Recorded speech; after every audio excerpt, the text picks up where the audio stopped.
and welcome back to Hilltop Stovetop, the show where we're teaching you how to cook great meals in an ordinary kitchen.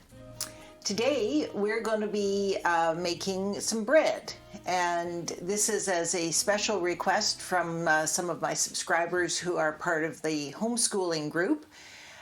They'd originally asked if I would do something with sourdough. Now, I don't happen to have any sourdough starter, so I'm going to make a regular yeast bread, but with a little bit of a twist, so it will really showcase just what the yeast does in the bread.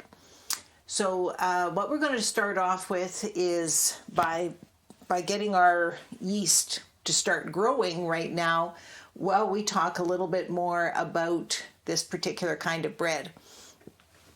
So anytime that you're dealing with yeast, and what I have here is what they call traditional yeast.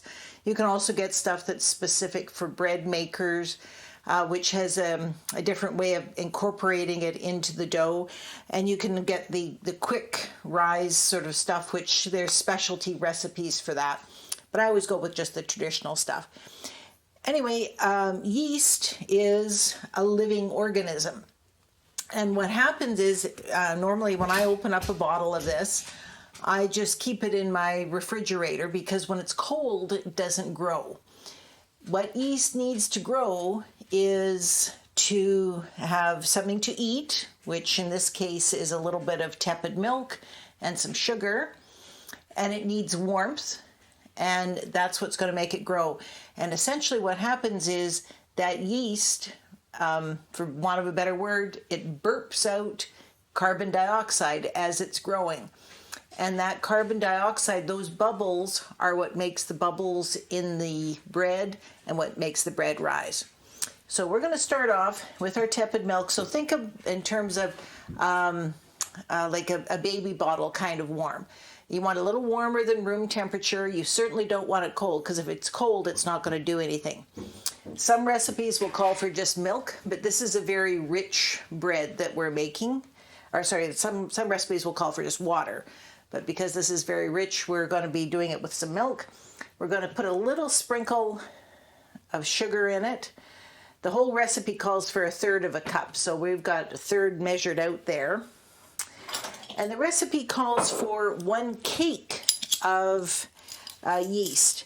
And yeast cakes are sort of an old-fashioned way of doing it. A lot of old cookbooks will say a yeast cake. And essentially what that is, it's a tablespoon of the dried yeast. So there we go, just these little granules that we're going to sprinkle in the top. And we're going to give that a little bit of a stir. And we'll do that with the spatula so that when it comes time to put it into the flour, we can use the same utensil. And while that's busy growing, we'll talk about this particular kind of bread that I'm making today. Okay, so this kind of bread, it's actually called yeast bread.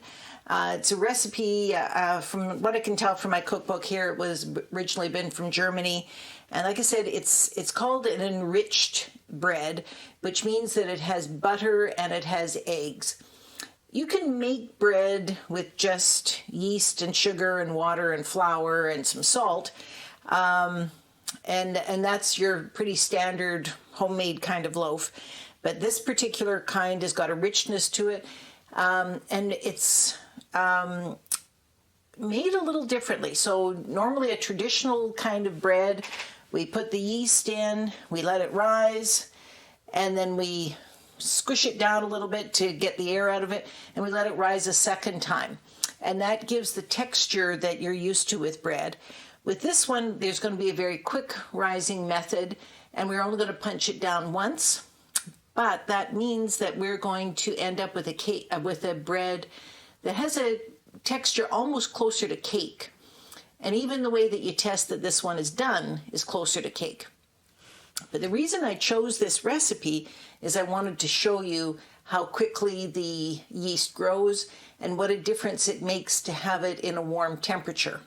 In a future episode, I'm going to be making what's known in our family as Aunt Myrtle's buns or Grandma's buns, depending on which one of the cousins you're talking to. And that's a recipe that has been going on in our family for well over 100 years. And you wouldn't think of having a special family dinner without having them. They're also something that I make a lot as gifts because everybody is just loves them. Now, those particular kind of buns, again, they're the kind that you have to work the dough quite a bit more. But I remember my Aunt Myrtle used to make them at night and put the dough in her basement where it was cool and let them rise overnight, which is actually a way that there's certain kinds of French bread that they do that so they can have warm bread at breakfast. But that just shows how when she would keep the dough a little bit cooler, it rose a lot slower. In this case, we want it to be very, very fast. And so we're going to do everything we can to warm this up without making it too hot, because if you make it too hot, you'll actually kill the yeast. And as we've been talking here, we started off with a cup of milk in here. We're now up to a cup and a third, just in the time that we've been talking. So we'll take a little pause, fast forward through this until it's quite a bit bigger and foamier, and then we'll start mixing this. Okay, so here we are about 10 minutes along, and this yeast that started off is just those little granules. When we put it in the water, is now all frothy and foamy, and is already starting to produce that carbon dioxide, which is what is going to make our bread rise. Now what we're going to do here is, in this mixer, I have 3 cups of flour. The recipe actually calls for 4 cups. It just makes 1 loaf, but we're only going to start off with 3 cups because we're going to start with a very, very soft dough, and then you'll see what happens, which is kind of unusual. But so we're going to pour this in with the flour. And like I said, this is what they call an enriched bread. So we've got eggs. And we're just going to put 1 egg in, but we're also going to put in, or we're going to use the other egg to coat the outside of the bread when we put it in the oven. And then the other thing that makes this an enriched bread is we're adding butter. So half a cup of butter goes in there. And this is going to make this more of a cake-like texture, but it's going to feed that yeast very well. So now I'm going to mix this up until we get a nice soft dough, so we'll fast forward through this because it's kind of noisy.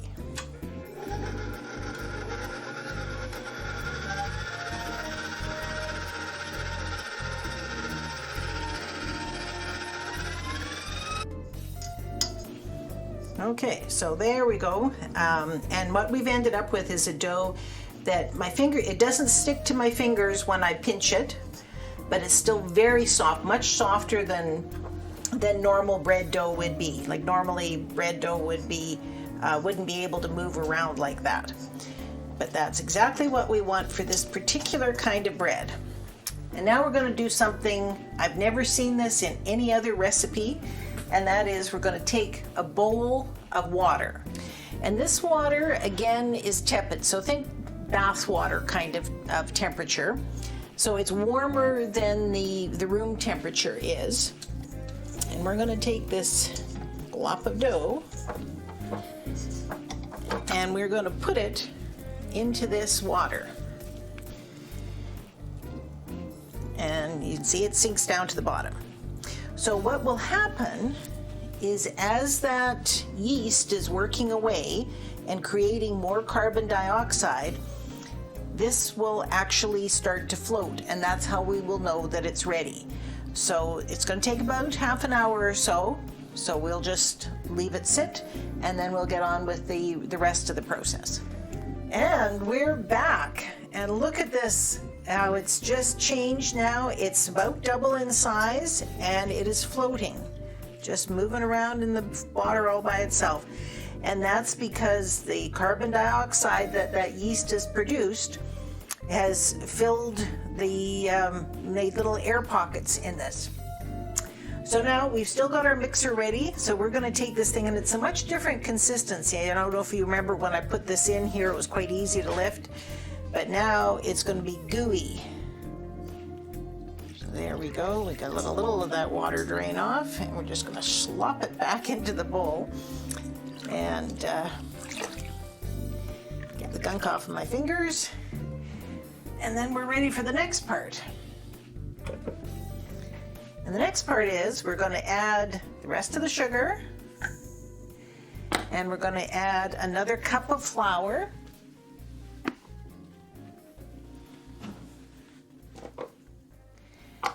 And I think that that's all. So then we put this in here. So this will make it more of the consistency of regular bread dough. And this is the second mixing.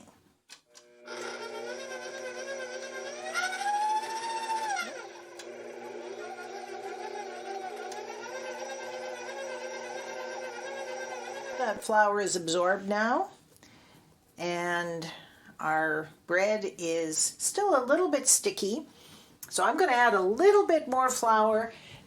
And that's one thing with bread, you kind of have to play it by ear. So sometimes, like if I had a little bit too much water when I picked it up, that would affect this, and we have to add more water. The other thing is I kind of turned the mixer on a little too high, and I ended up spraying a bunch out, so we'll give it a little more here.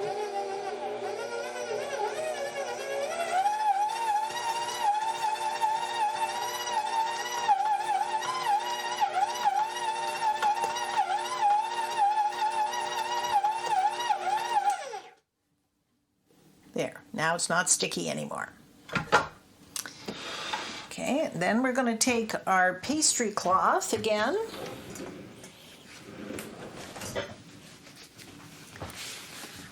And just get this ready.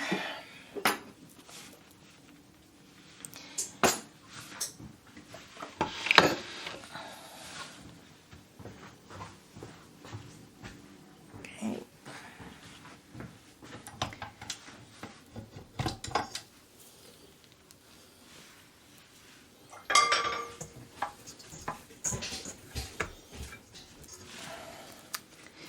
And then this is what we would do with regular bread as well. We're just going to knead it a little bit. And so what I'm doing here is I take one end of it and the other end, squeeze them together, and then roll it back and forth across the flour that's on my cloth. And then back and forth until we get a loaf formed.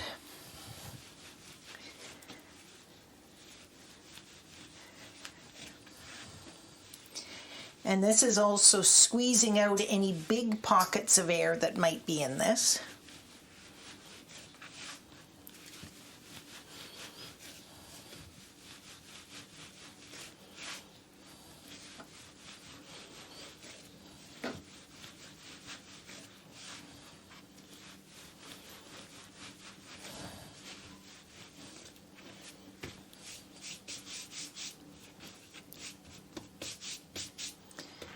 Go. Now we'll take a cookie sheet.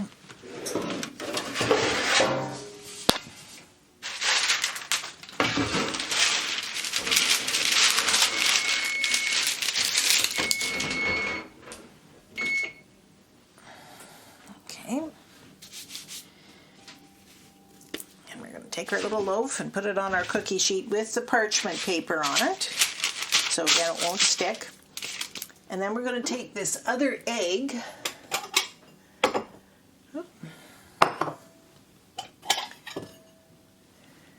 we just want the egg yolk.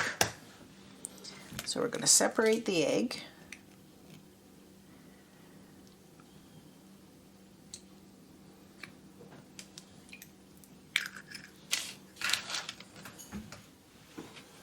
And we'll find some other use for that egg white.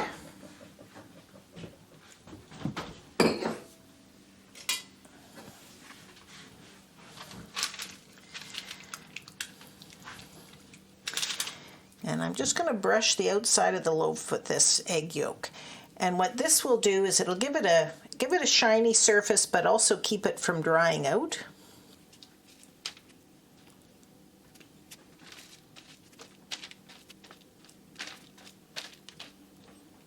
There we go.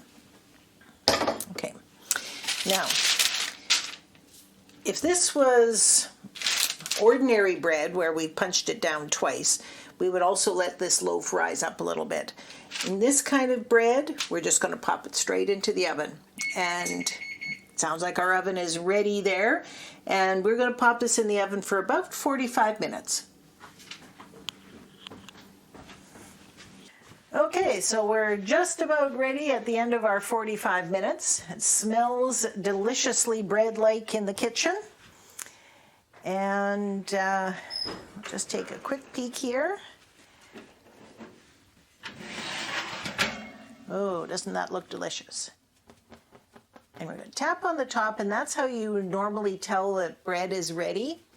But this particular kind of bread, they do say to put a skewer in to make sure, because like I said, it does have a little bit more of a cake-like texture. And that's come out clean, so that sounds to me like this is ready to go. So you can see how the egg has made that kind of glaze to it. There is an edge which was far away from me when I was brushing on it, but that's also part of that seam that would have been part of it. But the other thing that I think you should notice is how much this particular bread continued to rise even when it was in the oven. And usually with bread, you put it into the loaf, let it rise outside the oven, and then it only rises a little bit inside the oven. But this is a little bit different recipe for that. Now I am going to get a cooling rack here,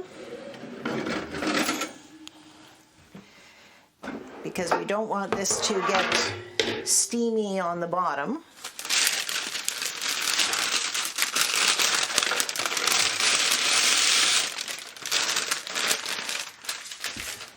So this is an interesting comparison. This mark on the paper was the size of the bread that when it went into the oven. And this is how big it is now. So that's quite a significant difference, that the yeast in the warm environment has made such a difference to this. So what I'm going to do is I'm going to give this about 10 or 15 minutes at least to cool a little bit before I cut into it, and then we'll come back.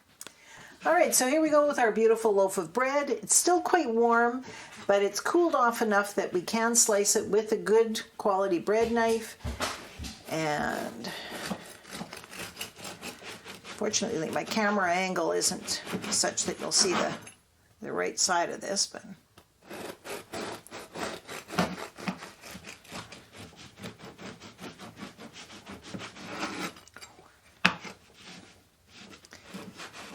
now, bread always does slice a little better when it's cooled. Ooh, this maybe wasn't cool enough. But there we have it, folks. Beautiful slice of bread. Now, as you can see, this is a little bit more of a cake. Maybe, I'm not sure if we got a good enough view, but it is a little bit more of a cake texture than some breads are. But it's still delicious, smells great, and we're going to get some butter. And then also, what I'm going to do with this is I'm also going to be making an Egyptian spice mix called dukkha. And that will be in the following video, which is all about sweet potatoes. And dukkha is one of those things that's just awesome if you take bread like this and dip it in olive oil and then dip it in those spice mixtures. Or we could have added spice to this, some rosemary or parsley or those sorts of things to this before we baked it as well. So lots of options there.